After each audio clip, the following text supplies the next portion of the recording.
En un mundo lleno de violencia, tristeza y enfermedad, siempre hay una respuesta. Clama a mí y yo te responderé, dice el Creador. El Tabernáculo de la Fe presenta un mensaje de esperanza.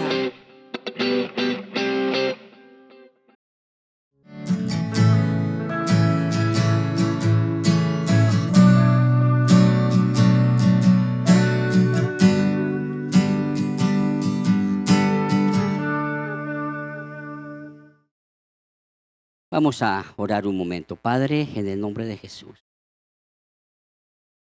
nos acercamos a ti en esta mañana, agradecidos por tu fidelidad, agradecidos por tu amor. Señor, rindiendo todo lo que somos delante de ti. Gracias por permitirnos a través del canto llegar hasta ti, para reconocer que eres santo, que cumpliste en la cruz y con tu resurrección tu promesa. Señor, somos bendecidos por tu presencia. Y permite que en este día, Señor, podamos entender un poco más de cerca el consejo eterno, el propósito eterno, y que lo podamos aterrizar en el tiempo, Señor, para que tu nombre sea exaltado en esta vida que tú nos permites vivir sobre la tierra. En el nombre de Jesús. Amén. Muy bien, Efesios capítulo 5, versículo 32. Dice la palabra del Señor: eso es un gran misterio, pero ilustra la manera en que Cristo y la iglesia son uno. Lo repito, estoy leyendo en la Nueva Traducción Viviente. Dice: eso es un gran misterio, pero ilustra la manera en que Cristo y la iglesia son uno. Quisiera decirles que quiero hablar esta mañana. Tengo el deseo de hablar desde buscando entender siempre el corazón de Dios, buscando siempre transmitir lo que el Señor quiere, no lo que simplemente puede uno desear, tratando de entender lo que el Señor ha puesto desde hace tiempo en el corazón de nosotros, de nuestro pastor Héctor Pardo, en su enseñanza, en el consejo divino que nos ha transmitido.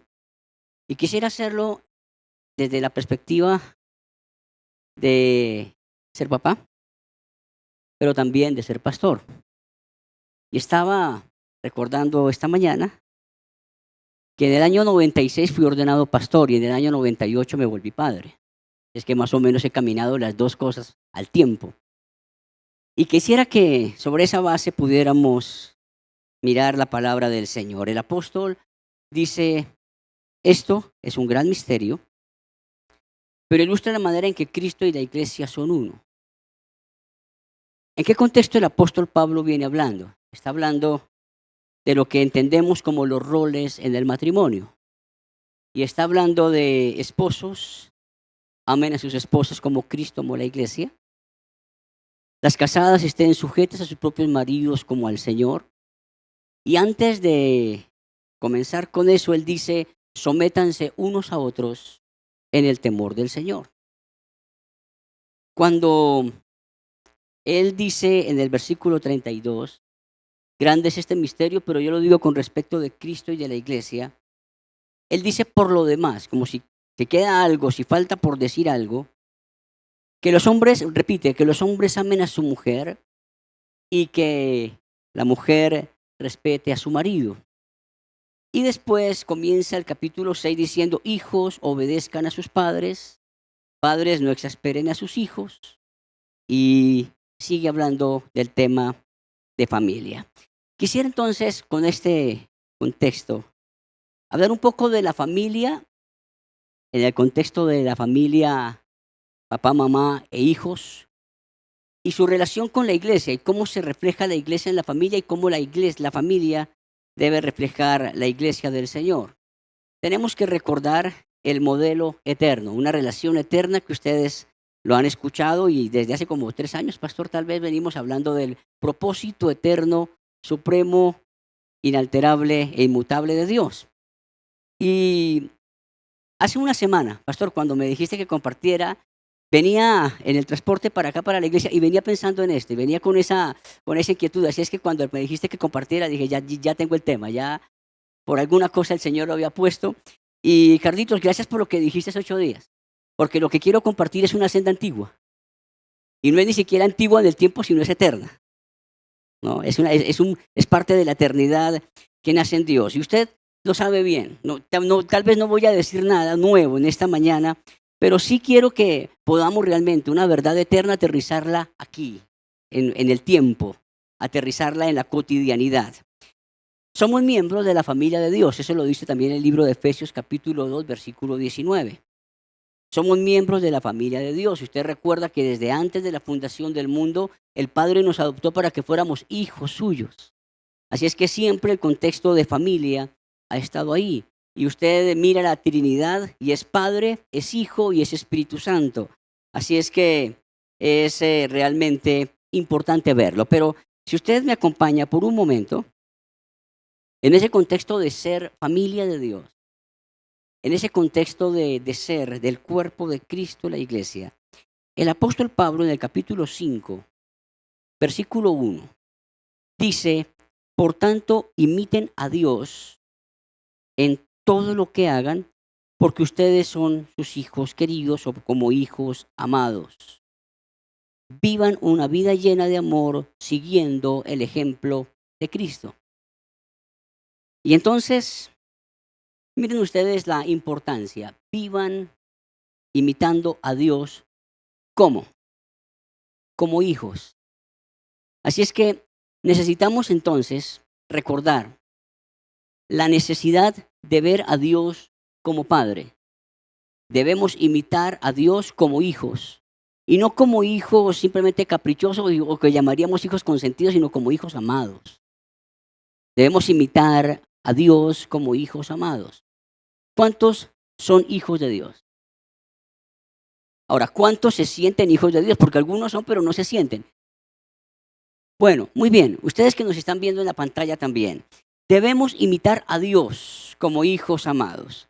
Se dice en la cultura dichos como tal el padre, tal el hijo, ¿no? O sea, mejor dicho, los hijos repiten todo el concepto de los padres. Lo que los padres hacen, los hijos lo repiten. Bueno, eso es una realidad en muchos casos.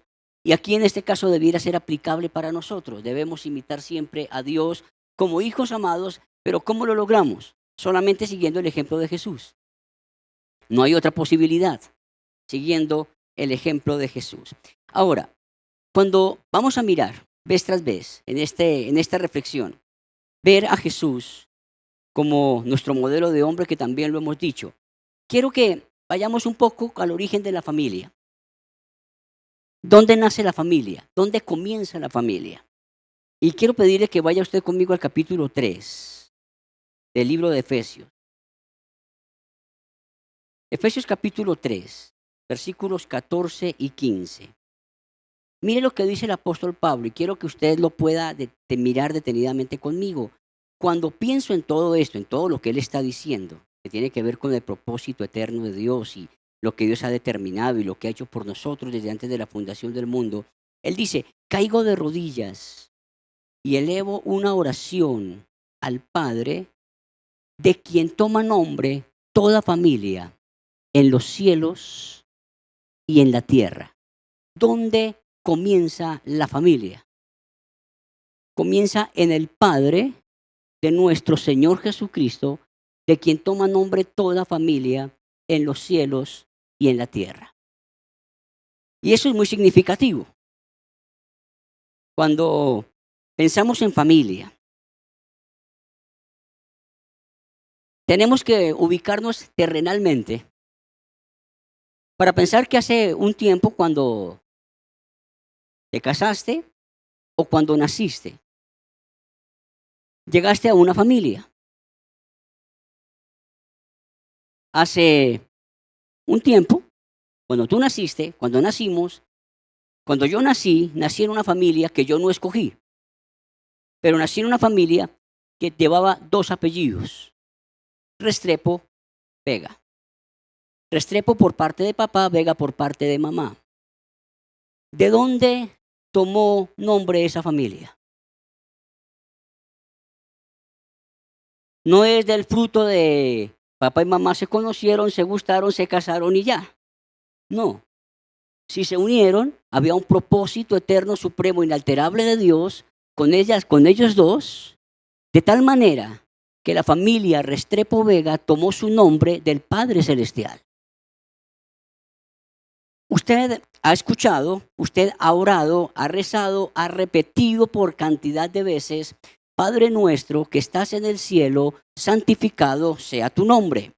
Yo le pregunto, ¿cuál nombre es el que debe ser santificado?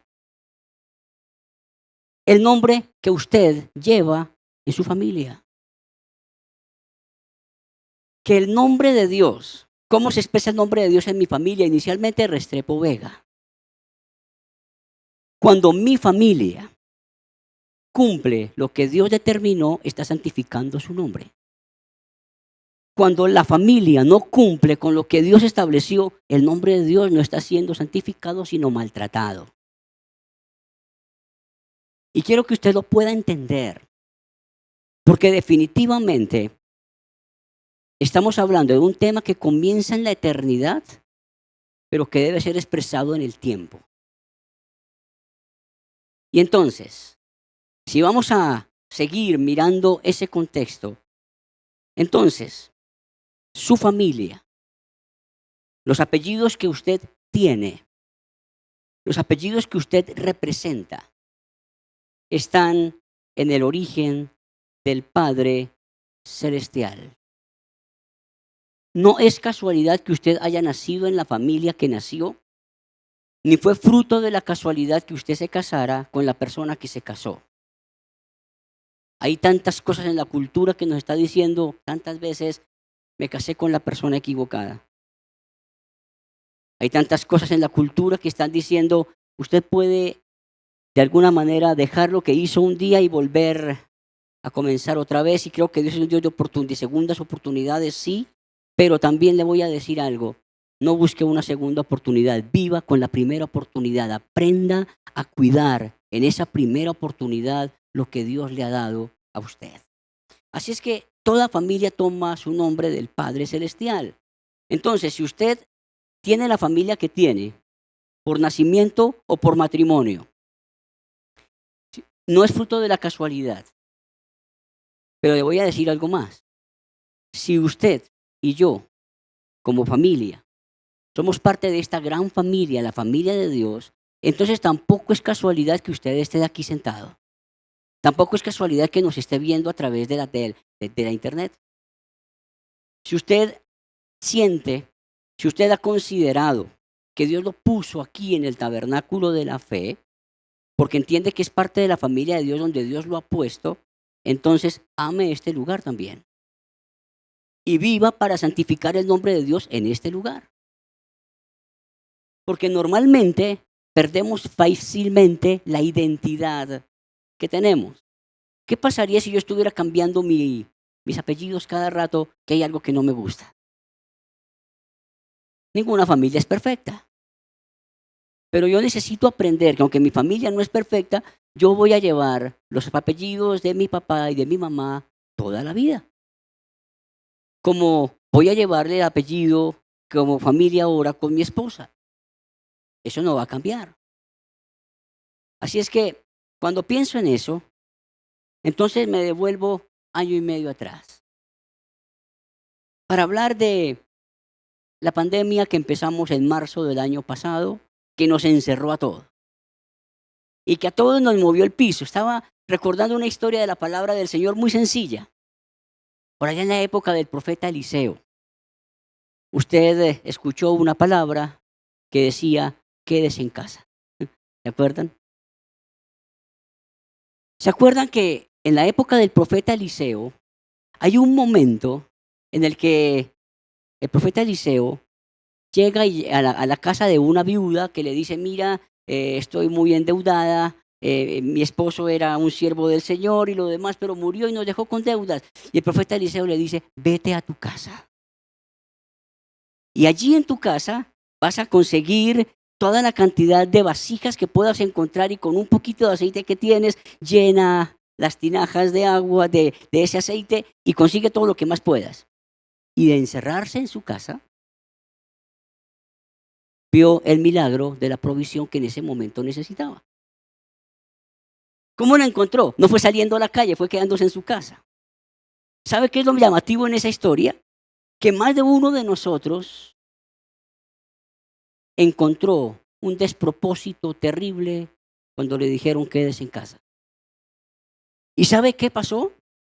Muchas familias empezaron a reflejar que en la pandemia dejó al descubierto la realidad de la familia en ese momento. ¿Sabe qué descubrimos en las familias en ese momento? Que los esposos empezaron a desesperarse de estar con la esposa todo el día. Y suena chistoso, pero es real. ¿Sabe qué despertó la pandemia en ese tiempo? Que los padres que nunca estaban con sus hijos ya no sabían qué hacer con ellos. No sabían qué hacer. Y desesperados los hijos no sabían qué hacer con el papá en la casa metido todo el día. Eso pasó. Y también dejó al descubierto la perspectiva que usted y yo tenemos como iglesia. Eso también pasó. Algunos se acomodaron tanto, y no lo digo porque usted esté viéndonos por la internet, pero aunque tiene algo que ver también, ¿sí? Es mejor quedarnos en la casa y no reunirnos. Eso ha pasado. Y ahora nos acostumbramos. Y ahora ya no queremos venir. ¿Por qué? Porque la pandemia dejó al descubierto lo que realmente estaba. Y son cosas que de pronto no nos gustan. ¿Y saben algo, mis hermanos? ¿Qué es lo que usted ha escuchado? No voy a decir que lo ha dicho, seguramente lo ha dicho, pero voy a decir lo que usted ha escuchado. La gente está diciendo, queremos volver a la normalidad. ¿Usted quiere volver a la normalidad donde no se aguanta a su cónyuge o a sus hijos? ¿Sí? ¿Usted quiere volver a la normalidad donde sus hijos no lo soportan a usted todo el día? ¿Esa es la normalidad a la que usted quiere volver? Porque normalmente pensamos en la normalidad no en conceptos eternos, sino en conceptos temporales. Pastor, me gusta lo que tú has dicho, con alguna frecuencia te he escuchado en los últimos días, el tabernáculo de la fe no volverá a ser el mismo. Y yo lo creo. Y yo lo creo porque todo esto a usted y a mí nos movió el piso para que volvamos a conceptos eternos. A ese propósito eterno, supremo, inalterable de Dios que nació en la eternidad y no en el tiempo. Eso es una senda antigua, Carlitos. Por eso es tan importante, como mi hermano decía hace 8 días, ¿sabe qué? Pare, deténgase y mire qué está pasando. Es el momento entonces que como familia entendamos. Voy a hablar de la familia nuclear, papá, mamá e hijos. Entonces vamos a hablar un momentito de eso. Primero, la familia tiene que volver a entender que con sus apellidos honran el nombre de Dios. ¿De acuerdo? Por favor, recuerde, téngalo muy presente. Pero en segundo lugar, ¿cómo se va a honrar el nombre de Dios? Cuando usted como hombre, y permítame lo digo así, tome su lugar y sea realmente líder en su casa. ¿Cuándo vamos a santificar el nombre de Dios como hombres? Cuando seamos lo suficientemente responsables para decir en nuestra casa, así dice el Señor, por encima de lo que la cultura diga. ¿Cuándo vamos a ser hombres en la casa? Cuando realmente usted y yo paguemos un precio de rodilla por nuestra esposa y por nuestros hijos. Ahí el nombre de Dios será santificado a través de los hombres. Pero le voy a decir algo. ¿Sabe cuándo el nombre de Dios va a ser santificado? Cuando usted como esposa decida sujetarse a su esposo como lo hace el Señor. Los que han estado en curso prematrimonial conmigo, hay unos cuantos aquí. Saben que les digo, nadie, ninguna mujer que quiera entender su rol, si a Dios le dice que sí, no le puede decir a su esposo que no. Porque su sujeción a su marido es proporcional a su amor por el Señor. Por eso dice, sujétese a sus esposos como al Señor. ¿Cómo vamos a santificar el nombre de Dios? Cuando los hijos obedezcan a sus padres en todo. Así es que el nombre de Dios será santificado. No es simplemente porque usted diga, Señor, perdón, lo digo, Señor, tú eres santo, pero un momento. Usted puede levantar las manos y decir que Dios es santo, pero no santificar el nombre de Dios, ¿sabe? Y entonces yo quiero animarle en esta mañana para que usted pueda ver algo. En la casa hay un papá que debe parecerse a Jesús y que debe imitar a Dios como un hijo amado. Usted debe saberlo, usted debe entenderlo.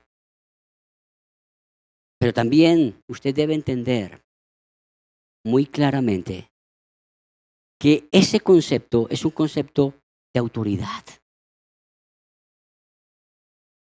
Y que usted no puede aceptar la autoridad de Dios a quien no ve, sino acepta la autoridad de su Padre a quien sí ve. Usted no puede decir que ama a Dios si no ha tomado la decisión de verdad de amar a su esposa. Porque también el apóstol Juan decía, nadie puede decir que ama a Dios a quien no ve, si no ama a su hermano a quien sí ve. Y eso es un concepto de eternidad. Por eso estamos ante el reto en este tiempo, mis hermanos, ¿saben de qué?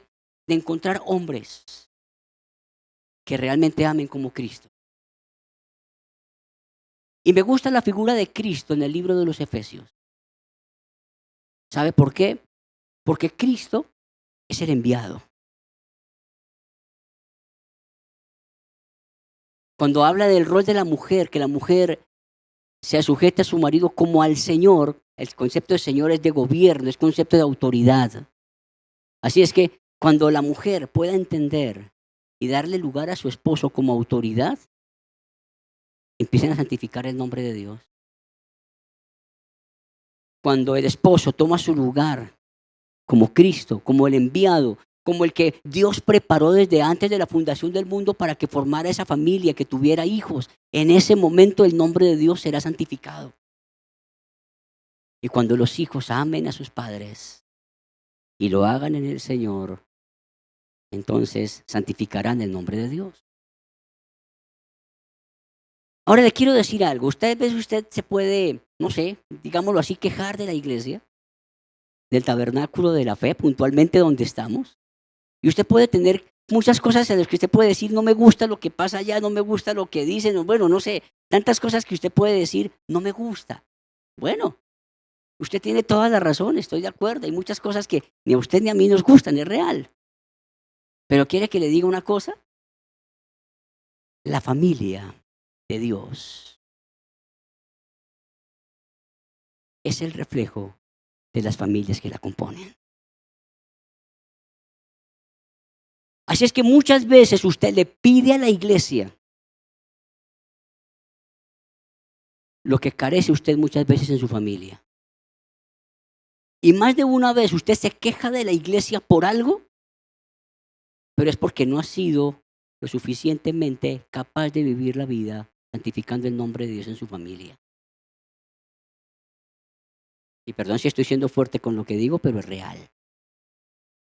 En este tiempo de pandemia, ya dijimos que nos encontramos con la realidad de muchas cosas que pasaron en el seno de los hogares. Pero sabe una cosa, mire, en el tiempo de pandemia, y lo escucho con mucha frecuencia todavía, de hecho, escucho palabras difíciles y como pastor ahora les digo, hay cierto temor en las cosas que yo escucho. Escuchar de alguien, por ejemplo, que sufrió la muerte de un ser querido, como lo escuché esta semana, y no recibió ni una llamada de la iglesia. Eso es difícil para mí como pastor escucharlo. Y me pongo a pensar, bueno, en este tiempo, ¿cuántos experimentaron soledad? En ese tiempo, ¿cuántos experimentaron que la iglesia no estaba para ellos o para ustedes? ¿Cuántos experimentaron eso? Y hay muchos que, permítanme decirlo, se quejan de eso. ¿Dónde está la iglesia? Es que yo pasé por esto, por esto, por esto y por esto. Y antes que cualquier cosa yo te pregunto, ¿Dónde estaba tu familia cuando pasaba esto y esto? Porque es fácil echarle la culpa a la iglesia de lo que la familia no ha hecho. Ahora, responsablemente, como pastor les digo, debemos cuidarlos.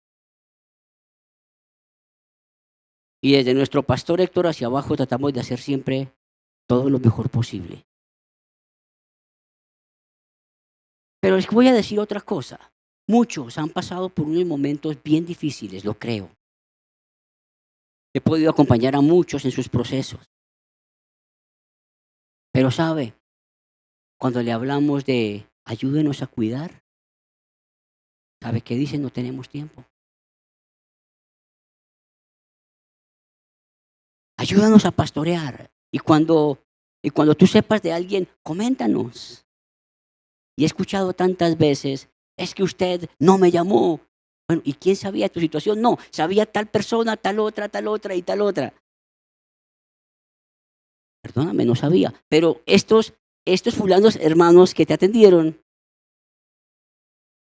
no son iglesia. Sí, pero es que la iglesia no estuvo pendiente. A veces piensan ustedes, y creo que tenemos que darle un pequeño giro al concepto que tenemos de iglesia, porque la iglesia no es el pastor o el equipo pastoral, la iglesia somos todos. Cuando alguien de la iglesia te llama, así no sea el pastor, siéntete amado, cuidado y bendecido por la iglesia. Yo tengo que decir algo que definitivamente hay que agradecer a Dios por tantas cosas que han pasado en este tiempo. Hemos aprendido seguro muchísimo, ¿sí? Esta pandemia dejó al descubierto la realidad de lo que somos. En primer lugar, como familia. ¿Y qué necesidad tenemos de volver al lugar que Dios realmente quiere que nosotros tengamos? Pero también necesitamos volver al concepto de iglesia que Dios quiere que nosotros tengamos. Y allí es donde tú necesitas, mi amado hermano, mi amada hermana, los presentes y los que nos ven por internet, necesitamos volver a entender unas cuantas cosas acerca de esto. Cuando Dios llamó a Abraham, le dijo a Abraham, en tus simientes serán benditas todas las familias. Y el concepto de familia es un concepto muy rico, es un concepto realmente especial. En tus simientes serán benditas todas las familias de la tierra. Y Dios hace un pacto con Abraham. En los pactos se hacían muchas cosas. Con Abraham pasaron sacrificios. Ese pacto que hicieron David y Jonatán fueron intercambios de cosas. En los pactos se daban votos, se daban palabras. Pero ¿sabe algo? También se hacen juramentos. Y se juraba por alguien que fuera superior a los que iban a hacer el pacto. Entonces, por ejemplo, juraban por el trono de Dios, juraban por el cielo, juraban por la ciudad de Jerusalén, que lo consideraban la ciudad de Dios.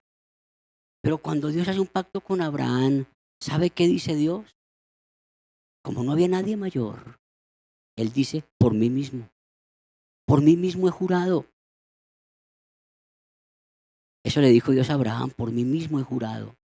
Y sabe, además de bendecir las familias de la tierra, ¿sabe cuál era la idea en esencia del pacto de Dios con Abraham? Abraham, a tu descendencia daré la tierra. Y por mí mismo he jurado.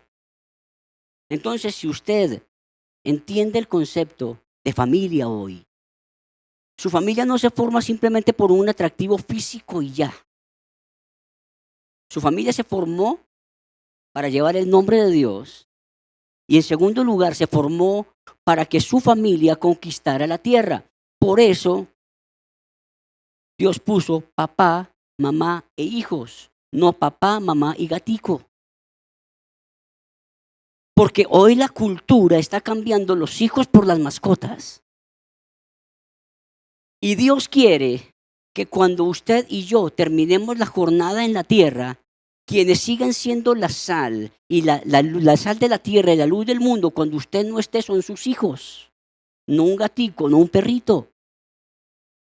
Pero hoy los cristianos, por no entender el concepto de pacto, de conquista, de familia, están diciendo no al propósito eterno, supremo, inalterable de Dios.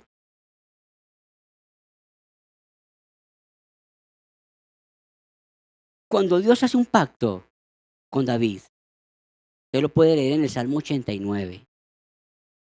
Dios le dice a David, o en la forma en que lo está diciendo, dice, por mi santidad he jurado a David.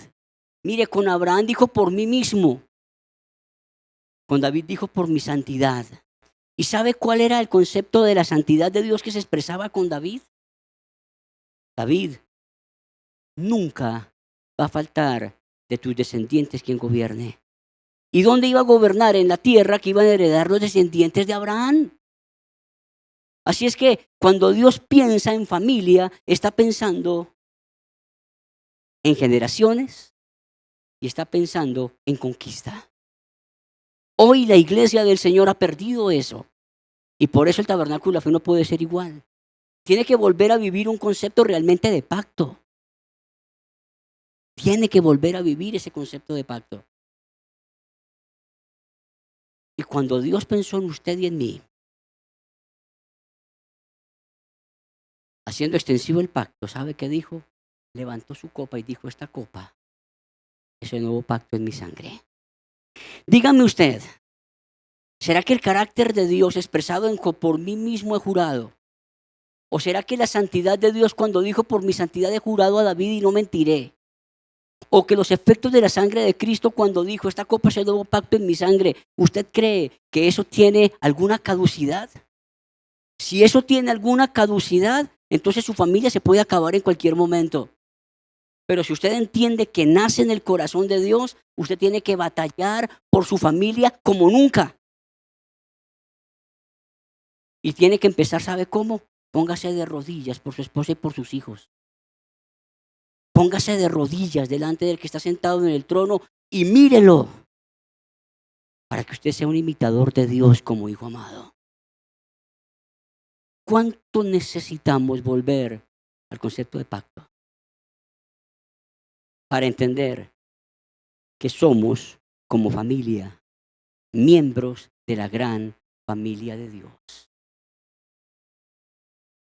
Y entonces, tenemos unos minutos más y quiero hablar entonces de algunas cosas.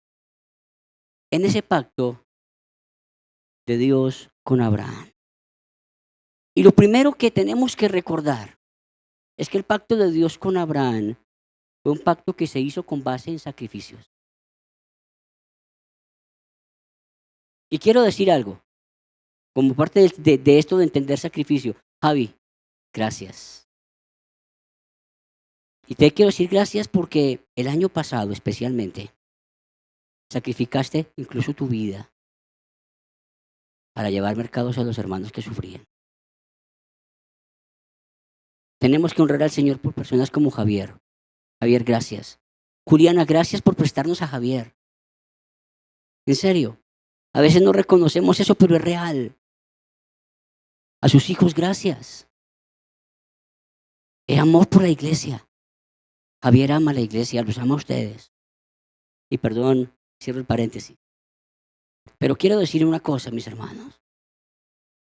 Cuando hablamos de sacrificio, mire, cada animal en Génesis 15, que Dios le dijo a Abraham que sacrificara, tiene una simbología importantísima y lo usamos en matrimonios con propósito.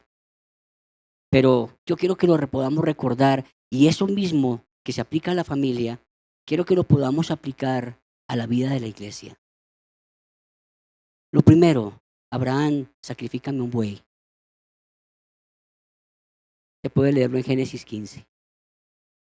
¿Sabe qué significaba el buey? La fuerza. Abraham, ¿tú quieres que este pacto funcione? Tú tienes que sacrificar tu fuerza y entender que esto no funciona por ti, sino por mí.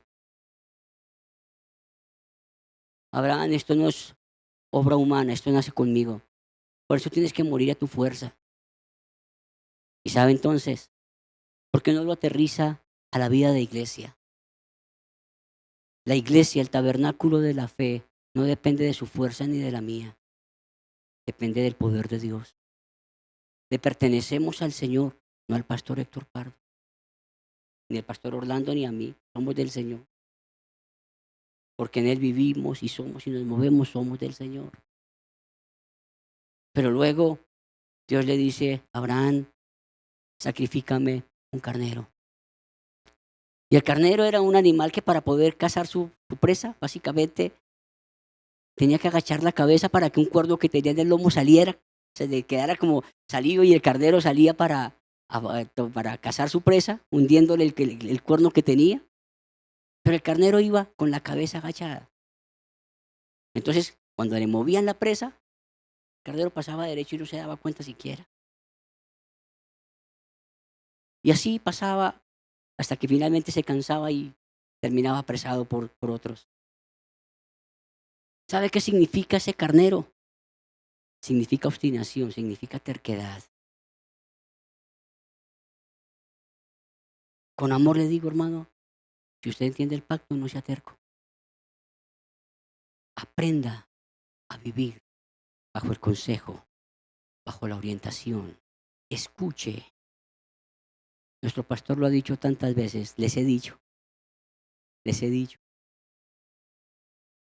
Y nosotros tenemos que decir otra vez, se les ha dicho. Hermanos, no sea terco, escuche.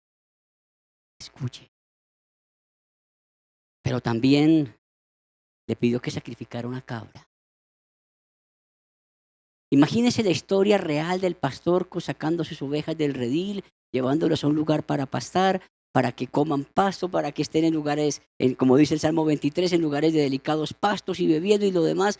Pero hay un animal que es parte del rebaño que no está con las demás ovejas. ¿Sabe cuál es? La cabra. ¿Qué es la cabra? La cabra está brincando por todas partes. Yo no sé cuántos cabritos hay aquí esta mañana que les gusta estar brinconeando por todas partes y no estar con el rebaño. ¿Cuántos hijos en la casa son como cabras? Quieren estar con todos los amigos menos con el papá y la mamá. Hay esposos cabras también. Hay esposas que son cabras también. Suena chistoso, pero es real. ¿Cuántos reflejan en el hogar ese animalito número 4 que llamamos la tórtola? ¿Sabe qué hace la tórtola? Es un pajarito pequeño, pero tiene una característica. Chilla por todo. ¿Cuántos en la iglesia del Señor viven chillando por todo? Porque fueron, porque no fueron, porque me dieron, porque no me dieron. Perdón, tomo otro nombre, Dalila, gracias también por lo que tú has hecho. Pero miren, voy a decir algo, perdón lo digo aquí. Hemos visto, hermanos de la iglesia, se les ha llevado mercado y han dicho, qué poquito. Como me pasó alguna vez, ¿recuerdas, pastor, hace unos años atrás? Con alguien, fui a llevarle un mercado y me dice, yo necesito es plata, no quiero el mercado. Alguna vez, hace recientemente, alguien dijo, pero es que esa sal me salió durísima. Otros en alguna ocasión, pero faltó pollito. Miren, o sea, eso es chistoso, pero eso refleja un sentido de ingratitud y de queja que no puede existir en la iglesia del Señor. Por eso nosotros necesitamos volver a entender que esta familia que somos representa el nombre de Dios. Hermanos, el último animal de ese pacto de Dios con Abraham era una paloma. Ponga usted una paloma aquí, póngale un poquito de maíz y no haga nada y la paloma se le va a quedar ahí tranquila. Pero acérquensele un poquito, que ella sienta como sombra, que usted la va a coger y ¿qué hace la paloma? Vuela automáticamente. ¿Sabe? Muchos cristianos son palomos y quieren volar por cualquier cosa. Cuando sienten algo de amenaza en su vida por alguna cosa quieren volar. No hemos sido llamados a hacer eso. Por eso Dios le dice a Abraham, Abraham, si quieres entrar en pacto conmigo, tienes que morir a todo eso.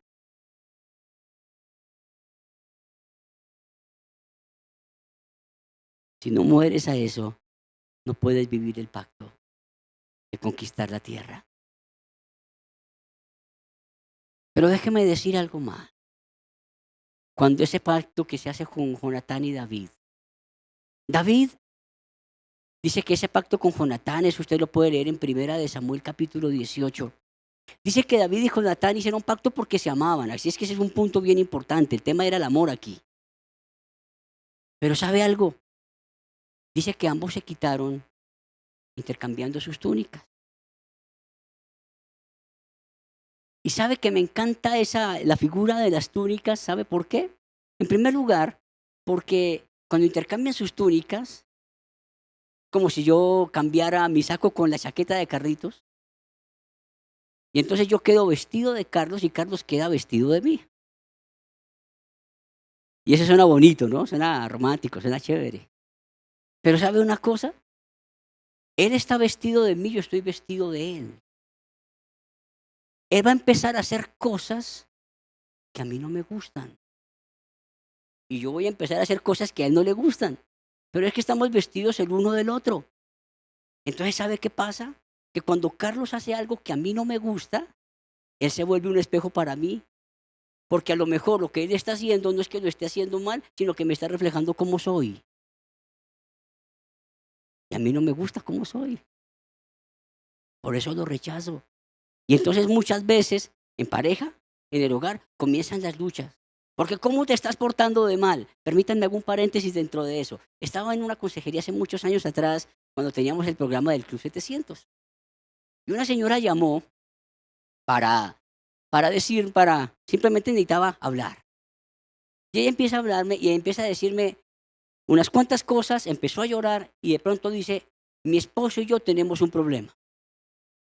Y siguió llorando y siguió hablando y mi esposo y yo tenemos un problema. Y así me tuvo como 40 minutos. Cuando ella termina, yo le digo, mira, si tu esposo y tú tienen un problema, tu esposo tiene que estar aquí con nosotros. Tú lo puedes llamar para que él venga y él me dice, sí, perfecto. El Señor vino y empezamos a hablar y le dije, por favor, dime lo mismo que me dijiste cuando tu esposo no estaba. Y otra vez empezó a llorar y mi esposo y yo tenemos un problema y bueno. Le resumo la historia diciendo lo siguiente. Claro, tenían un problema él y ella, por supuesto. Pero en el 90% de las circunstancias era un problema de ella sin arreglar en el que involucraba a su esposo. Porque desconocemos en el concepto del pacto que mi cónyuge se parece a mí. Y en el concepto de iglesia, cuando usted entiende el concepto de cuerpo, usted debe saber que su hermano está vestido de usted y usted está vestido de su hermano y que es posible que alguien haga cosas que a usted no le gusten, pero tal vez no es porque se esté portando mal, sino porque está reflejando quién es usted. Y tal vez lo que usted está necesitando es un bautismo de amor para soportar a esa persona que le está mostrando sin decirle cómo es usted.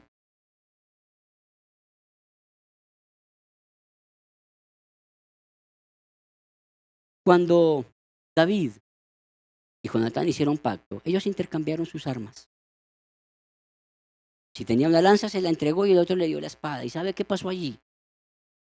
En ese momento, en ese pacto, ellos están diciendo, tus enemigos son mis enemigos. El que quiera pelear contigo tiene que pelear conmigo primero. ¿Sabe? La iglesia del Señor debiera vivir con esa dimensión de protección.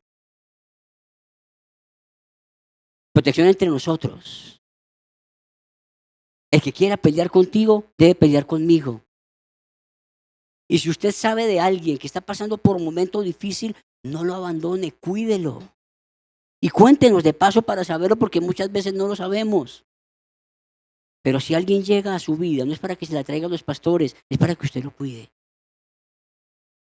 Porque usted debe entender que los enemigos de su hermano son sus enemigos.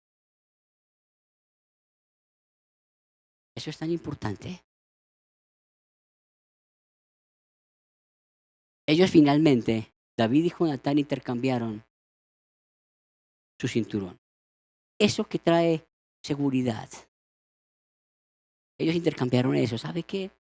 Cuando usted entra en pacto, usted está diciendo, te entrego mi seguridad y aprendo delante de ti a ser completamente vulnerable. Eso no es fácil. ¿Y sabe por qué no es fácil? Porque a usted le gusta la idea de hagan discípulos a todas las naciones y la gran comisión y decimos amén. Pero ¿sabe algo? Cuando usted empieza a discipular a alguien, usted no lo discipula porque sea superior a otro. Usted no lo va a discipular porque, mejor dicho, usted es santo y el otro no. A veces tenemos esa perspectiva como de caudillismo que tenemos, ¿no? Y mi líder, ¿le he escuchado, no? Mi líder. Y cuando el líder falla, ¿qué problema? Se me acabó, se me derrumbó el castillo porque falló el líder. No, usted debe entender, aquí donde usted me ve predicando, soy tanto o más frágil que usted. Tengo tantas o más necesidades que usted. Porque no se trata de fortaleza, se trata de que en pacto somos frágiles. Y por eso nos necesitamos. Y hermanos, déjenme terminar diciendo algo. La historia transformadora comienza con un matrimonio en un jardín, pero termina en una ciudad con un matrimonio eterno, Cristo y la iglesia. Y entonces, ¿está dispuesto usted? ¿Se acuerdan las palabras del matrimonio? Prometes amar a esta mujer en la salud, en la riqueza, en la enfermedad, en la pobreza, en lo que la vida da, en lo que la vida quita, hasta que Cristo venga o la muerte los separe. Y el novio enamorado, la novia enamorada dicen, sí. Escuchen los mismos votos para decirle una cosa y con esto termino. El matrimonio es hasta que Cristo venga o la muerte nos separe. Pero la familia de Dios es eterna. No se agota con la muerte. Y si usted no es capaz de soportar a alguien aquí en el cielo, va a tener que vivir con él en la tierra. Aquí en la tierra va a vivir con él en el cielo toda la vida, eternamente. Así es que lo mejor es decida amar desde aquí. Y vivir en pacto desde aquí. Porque en el cielo no va a tener otra opción. Amaos los unos a los otros como yo los he amado. ¿Por cuánto tiempo? Eternamente. ¿Se acuerdan de lo leímos, mis hermanos? Amen a Dios, imiten a Dios como hijos amados. Familia. Familia. ¿Cuánto tenemos que aprender de ese concepto? Que el Señor nos ayude. Oremos, por favor. Señor Jesús, hay tanto que aprender de ese concepto de familia. Y los hombres, Señor, tenemos tanto que aprender de tu ejemplo. Cada mujer tiene que aprender a verte a ti, Señor, de una manera tan diferente. Señor, los hijos deben aprender a ver a Jesús como ese ejemplo.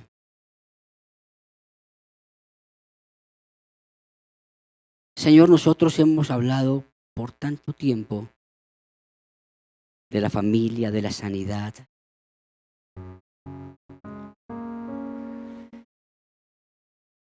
Hemos hablado, Señor, tantas veces de discernir bien el cuerpo y la sangre del Señor. En esta mañana, Señor, delante de ti, he presentado tu palabra, Señor, no como el que la sabe, sino como el que necesita seguir aprendiendo.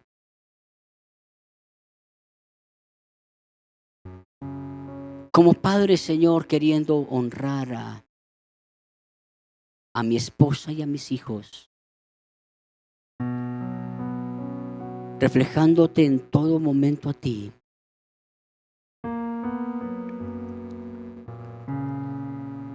Como esposo queriendo amar a mi esposa y aprendiendo cómo lo harías tú, Cristo. Como sacerdote queriendo todos los días orar por ellos. Pero también he presentado esta palabra como pastor, amando a tu iglesia, Señor, con mis fragilidades y mis debilidades, Señor, pero queriendo aprender siempre del príncipe de los pastores. Por eso, Señor, en esta mañana, el anhelo de mi corazón es que este pueblo viva en su vida de pacto contigo y que entre nosotros nos amemos en medio de tantas cosas que pueden molestar, en medio de tantas cosas que pueden incomodarnos. Señor, necesitamos aprender a vivir una vida de pacto. Y recuérdanos siempre que tú dijiste: por mí mismo he jurado, por mi santidad he jurado, y esta copa es el nuevo pacto en mi sangre. Señor, esta mañana todos te decimos: te necesitamos, Señor.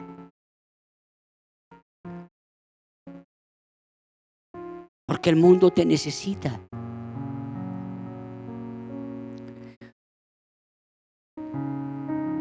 Y necesitamos tener en este tiempo familias modelos, Señor. Y necesitamos como iglesia ser una familia modelo para el mundo, Señor. Por eso en esta mañana rendimos nuestra fuerza y te decimos: Señor, sin ti no podemos hacer nada. Tú lo dijiste: separados de mí nada podéis hacer. Señor, nosotros lo reconocemos, lo aceptamos en esta mañana.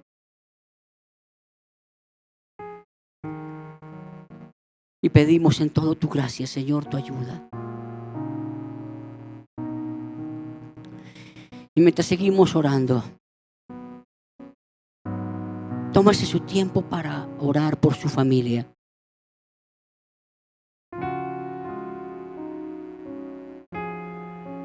Si usted vive con sus padres, ore por ellos, por sus hermanos. Pero si usted es casado, ore por su cónyuge y por sus hijos, si los tiene. Y mientras usted está allí en intimidad con el Padre, de quien toma nombre toda familia, permítanme hacer una oración final por todos ustedes como familia. Y yo te pido, Señor, que en el nombre de Jesús, cada familia que está representada esta mañana, que ha tomado su nombre del Padre Celestial, oro, Señor, para que sea consciente cada familia que en el nombre que lleva debe santificar tu nombre. En el nombre de Jesús. Amén, Señor.